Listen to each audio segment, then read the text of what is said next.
Hello, all.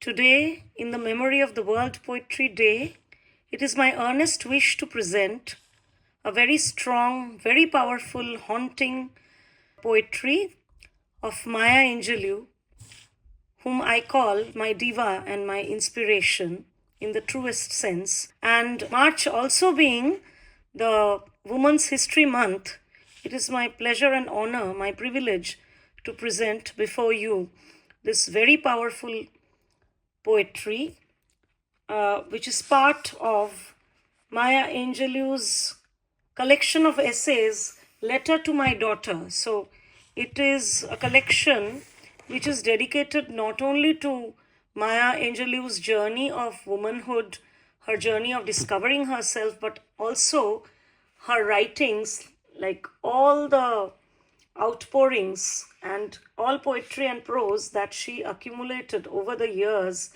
addressed for posterity and addressed to her imaginary daughters. As we all know, who read Maya Angelou, that she had only one son, but she has addressed it metaphorically to all the daughters who she says carries her legacy in a metaphorical way, who was never born to her biologically, but they are all a part of her.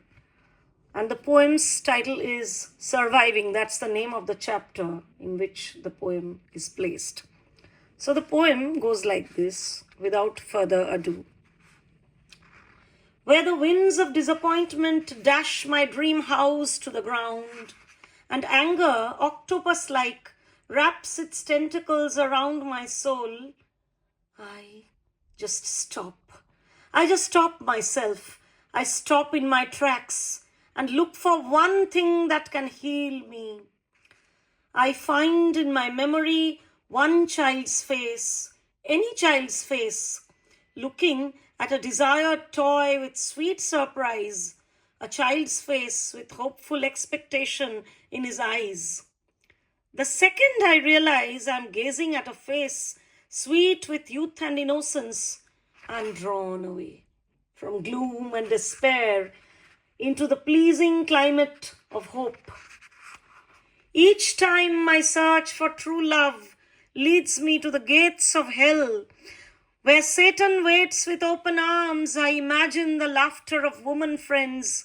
Their sounds tinkle like wind charms urged by a searching breeze. I remember the sturdy guffaw of happy men, and my feet, without haste and with purpose, move past the threatening open gates to an area secure from the evil of heartbreak. I'm a builder. I am a builder. Sometimes I have built well, but often I have built without researching the ground upon which I put my building. I raised a beautiful house and I lived in it for a year. Then it slowly drifted away with the tides, for I had laid the foundation upon shifting sand. Another time I erected a mansion, the windows shining like mirrors and the walls were hung with rich tapestry. But the earth shook with a slight tremor and the walls gave way, the floors opened and my castle fell into pieces around my feet. The emotional sway of events and the impermanence of construction echo the ways of dying love. I have found that the platonic affection in friendships and the familial love for children can be relied upon with certainty to lift the bruised soul and repair the wounded spirit.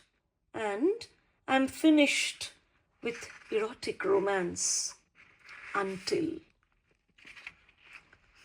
What a beautiful, poignant poem for posterity that we all cherish. And Maya Angelou's words, what to say about them, such brilliant outpourings of her mind filled with years of experience and also the elixir of hope.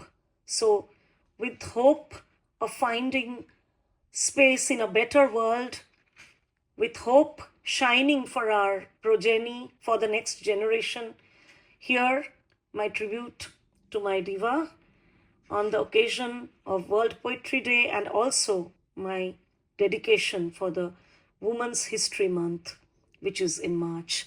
Thank you all for listening. Bye.